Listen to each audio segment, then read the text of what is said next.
Hello students, we are moving to relative clause. Relative clause जो है इसको हम एडजेक्टिव क्लॉज भी बोलते हैं।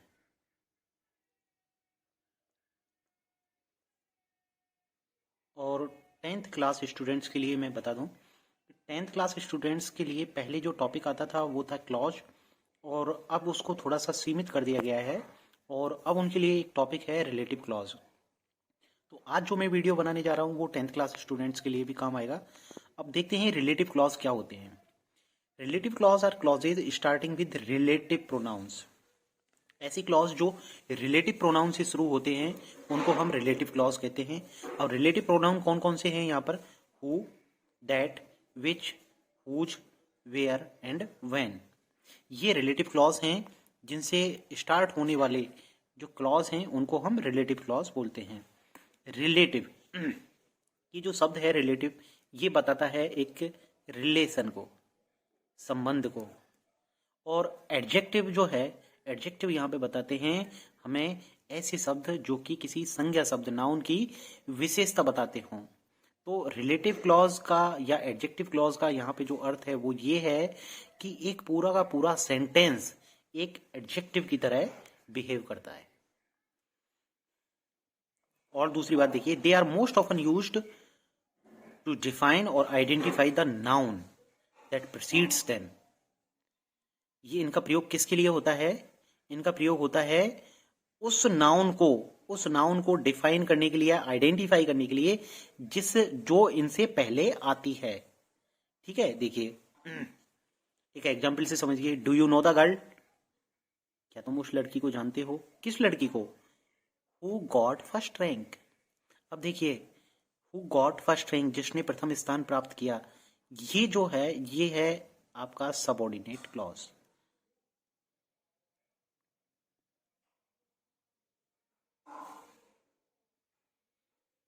Do you know the girl, ये है आपका प्रिंसिपल क्लॉज।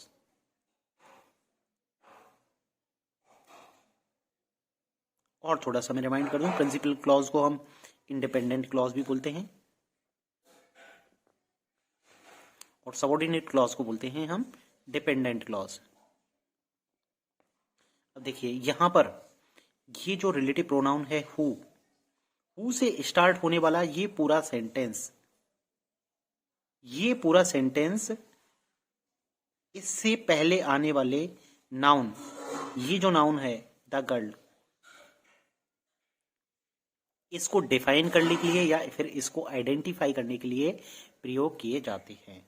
अब ये जो पूरा सेंटेंस है ये इस गर्ल की विशेषता बता रहा है, इसको डिफाइन कर रहा है, इसको एलेबोरेट कर रहा है। तो ये पूरा सेंटेंस है, ये वर्क कर रहा है ये एज एन एडजेक्टिव, ये यहां पर कार्य कर रहा है।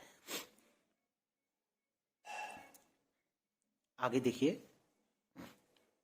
Can I have the pencil, can I have the pencil that I gave you yesterday. That से सेंटेंस स्टार्ट हो रहा है, ये पूरा यहां से यहां तक सबऑर्डिनेट क्लॉज हो गया। और ये देखिए ऐसा सेंटेंस जो कि किसी रिलेटिव प्रोनाउन से चालू होता है और ऐसा रिलेटिव प्रोनाउन जो कि उससे पहले आने वाले नाउन को डिफाइन करता है। ये जो नाउन है इसको डिफाइन करने का कार्य किया है इस पूरे सेंटेंस ने, यहां से यहां तक। तो फिर ये वाला जो क्लॉज है that I gave you yesterday, ये कहलाता है यहां पर adjective clause.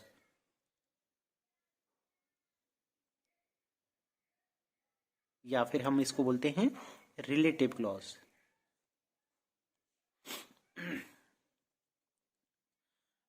I want eat in A restaurant, मैं एक ऐसे रेस्टोरेंट में खाना नहीं खाऊंगा। कैसे रेस्टोरेंट? ऐसे रेस्टोरेंट में हुज कुक्स, जिसमें खाना पकाने वाले कुक्स, रसोइये, स्मोक, धूम्रपान करते हों। तो देखो हुज से स्टार्ट हो रहा है सेंटेंस, है ना? ये है एक रिलेटिव प्रोनाउन।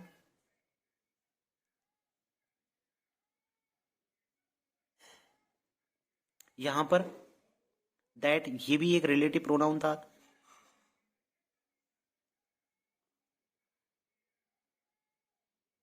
यहां पर हु एक रिलेटिव प्रोनाउन था।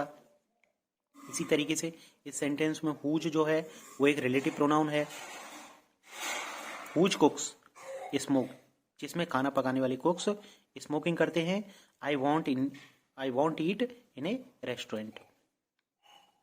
ये जो हमारा है ये प्रिंसिपल क्लॉज है, और प्रिंसिपल क्लॉज में, इंडिपेंडेंट क्लॉज में ये है एक नाउन, और इस नाउन को डिफाइन करने का, इसको एलेबोरेट करने का, आइडेंटिफाई करने का कार्य जो है वो किया है इस पूरे सेंटेंस ने, whose कुक्स smoke.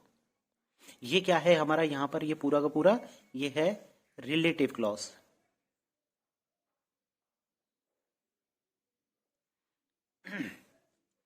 A laptop is a computer which can be carried around. A laptop is a computer, एक लैपटॉप एक कंप्यूटर होता है which can be carried around, जिसको कि साथ में ले जाया जा सकता है, उसको साथ में लेके इधर उधर घूम सकते हैं। सेंटेंस स्टार्ट हो रहा है which से, which है यहाँ पर relative pronoun,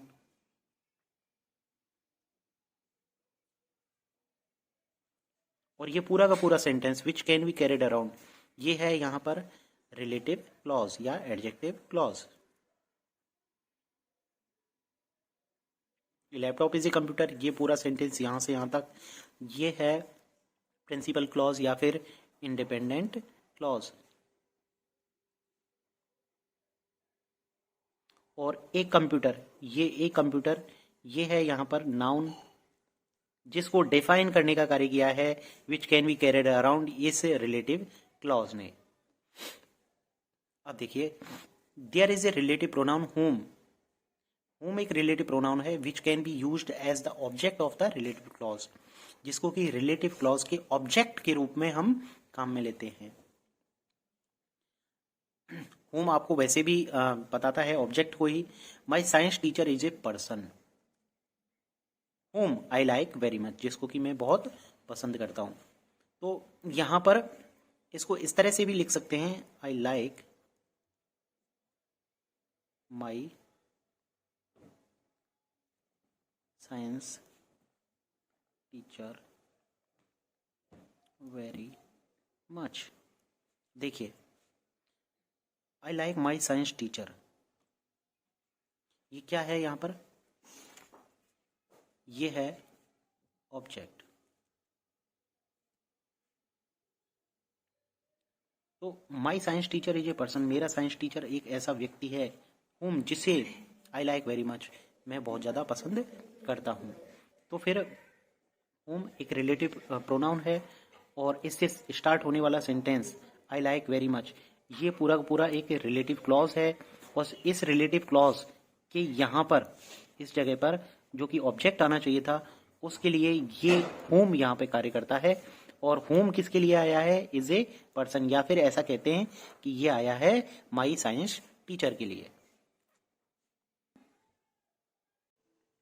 relative pronoun are associated as follows with their preceding noun. Relative pronoun जो हैं वो अपने से पहले आने वाली जो नाउन है उसके साथ में कुछ इस प्रकार से एसोसिएट होते हैं कि यदि प्रीसीडिंग नाउन एक पर्सन है तो उसके साथ में आने वाले रिलेटिव प्रोनाउन होते हैं हु, हुम, दैट और हुज। हु का प्रयोग सब्जेक्ट के लिए किया जाता है, जैसा कि आप जानते हैं, सब्जेक्ट। हुम का प्रयोग ऑब्जेक्ट के लिए होता है, लिविंग ऑब्जेक्ट। ये जो पर्सन है यहां पर ये लिविंग बीइंग है, मतलब सजीव है यहां पे।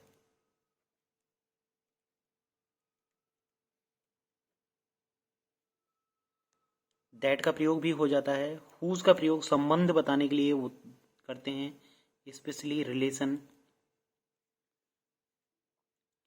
Do you know the girl, क्या तुम उस लड़की को जानते हो, किस लड़की को, who got the first rank. अब देखिए, ये जो सेंटेंस है जो कि हु से स्टार्ट हो रहा है, यहाँ पे हु एक रिलेटिव प्रोनाउन है, पर यहाँ पे हु इस पूरे सेंटेंस के सब्जेक्ट के रूप में भी कार्य कर रहा है। और ये पूरा sentence who got the first rank, जिसने भी प्रथम स्थान प्राप्त किया, ये पूरा का पूरा सेंटेंस द गर्ल, ये जो है एक नाउन है और इसको डिफाइन करने का कार्य कर रहा है।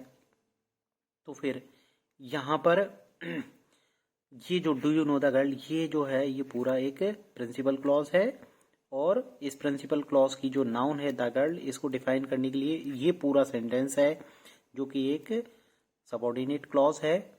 और क्योंकि ये हु से स्टार्ट हो रहा है, रिलेटिव प्रोनाउन से स्टार्ट हो रहा है, इसलिए एक रिलेटिव क्लॉज है। He was the man that never took bribe, that never took bribe. अब देखिए दैट जो शब्द है वो भी यहाँ पे एक सब्जेक्ट के रूप में कार्य करता है। दैट नेवर टुक ब्राइब, जिसने कि कभी कोई रिश्वत नहीं ली। ही वॉज ए मैन, वह एक ऐसा आदमी है। ये है यहाँ पे नाउन, और इस नाउन को डिफाइन करने का पूरा कार्य कर रहा है ये पूरा sentence. An orphan is a child whose parents are dead. एक ऑर्फन वो बच्चा होता है। अब देखिए ये जो हुज शब्द है यहाँ पे सब्जेक्ट तो है पेरेंट्स, लेकिन हुज रिलेशन को दर्शाता है, और रिलेशन इस नाउन के और यहाँ पर ये जो सब्जेक्ट है इसके बीच में ये जो रिलेशन है इसको बताने के लिए हमने हुज, जिसका या जिसके, इसको हमने प्रयोग किया है। तो ये पूरा sentence whose parents are dead, ये प्रयुक्त हुआ है ए चाइल्ड इस नाउन के लिए। ये पूरा एक रिलेटिव क्लॉज है यहां से यहां तक, और एक सबऑर्डिनेट क्लॉज है, और इसका इंडिपेंडेंट क्लॉज है an orphan is a child. Preceding noun यदि कोई थिंग है, वस्तु है, मीन्स वो नॉन लिविंग है, या फिर हम कहते हैं वो निर्जीव है, तब फिर यहां पे सब्जेक्ट के लिए हम काम में लेते हैं विच या दैट, और रिलेशन दिखाने के लिए काम में लेते हैं हम whose. Do you know a computer which runs without electricity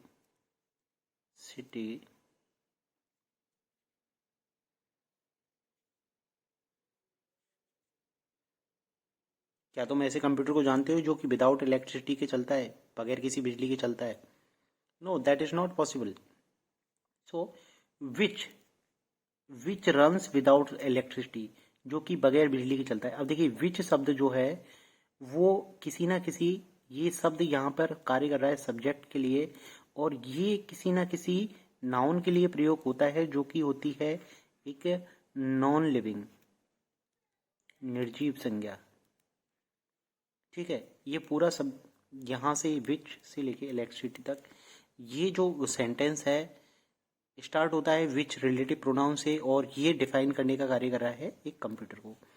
okay is a tree that stands for 300 years. एक ओक ऐसा पेड़ होता है जो कि 300 सालों तक लगातार खड़ा रहता है। This is the book whose writer is unknown. तो देखिए हुज का प्रयोग जो है वो यहाँ पर सजीव जो है उनके बीच में रिलेशन बताने के लिए भी होता है, और जो निर्जीव है नॉन लिविंग थिंग्स हैं उनके बीच में रिलेशन बताने के लिए भी यहाँ पर प्रयोग किया जाता है हुज का। Some relative clauses are not used to define or identify the preceding noun, but to give extra information about it. These are called non-defining relative clauses. देखिए इसको समझिए कि कुछ ऐसे रिलेटिव क्लॉज भी हैं हमारे यहाँ पर जो कि एक्स्ट्रा इन्फॉर्मेशन देते हैं, जिस इन्फॉर्मेशन की कोई आवश्यकता नहीं है फिर भी हम उसको लगा रहे हैं। अच्छा, दूसरी चीज और मैं यहाँ पे ये बताना चाहूंगा कि ये जो एक्स्ट्रा इन्फॉर्मेशन है ये 2 कॉमा के बीच में ही आती है। My teacher who came in this school a year ago likes to ride bicycle. My main clause जो है वो तो हमारा ये है, principal clause, my teacher likes to ride bicycle. But यहां पर सेंटेंस स्टार्ट हो रहा है हु से, who came in this school a year ago. ये जो रिलेटिव क्लॉज है, रिलेटिव प्रोनाउन है हु, और इसके बाद में आने वाला ये जो पूरा रिलेटिव क्लॉज है, ये हमें एक एक्स्ट्रा इंफॉर्मेशन प्रोवाइड करा रहा है। और क्योंकि हमें इस इंफॉर्मेशन की बहुत ज़्यादा ज़रूरत नहीं है, तो फिर अगर हम इस इंफॉर्मेशन को यहां से हटा भी दें तो भी हमारा काम चल जाएगा। कुछ और एग्जाम्पल देखते हैं इसी तरह। Indira Gandhi, who was the prime minister of India. Indira Gandhi जो कि भारत की प्राइम मिनिस्टर थी, अटैक्ड ऑन पाकिस्तान, उन्होंने पाकिस्तान पे अटैक किया, एंड वॉन द वार, और युद्ध को जीत लिया। अब देखिए यहां पर Indira Gandhi attacked on Pakistan and won the war, ये जो सेंटेंस है ये सफिशियंट है अपने आप में। बट हमारा जो यहाँ पे रिलेटिव प्रोनाउन है हु, और हु के बाद आने वाला ये जो पूरा सेंटेंस है, ये रिलेटिव क्लॉज, ये हमारे लिए एक एक्स्ट्रा इंफॉर्मेशन प्रोवाइड कर रहा है।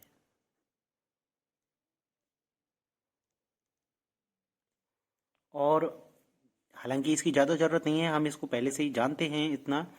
तो यहाँ पर मेरे कहने का अर्थ ये है कि कुछ रिलेटिव क्लॉज ऐसे भी होते हैं जो कि एक्स्ट्रा इंफॉर्मेशन प्रोवाइड कराते हैं, और इसीलिए इनको नॉन डिफाइनिंग, इनको क्या बोलते हैं, इनको बोलते हैं non defining relative clauses. These are called non defining. ये जो क्लॉज है, who came in this school a year ago, who was the prime minister of India, ये है non defining relative clause. That's it for today students. Next जो हमारा video होगा उसमें हम एडवर्बियल क्लॉज को कंप्लीट करेंगे, और उसके बाद में सिंथेसिस टॉपिक पे आएंगे। Thank you very much.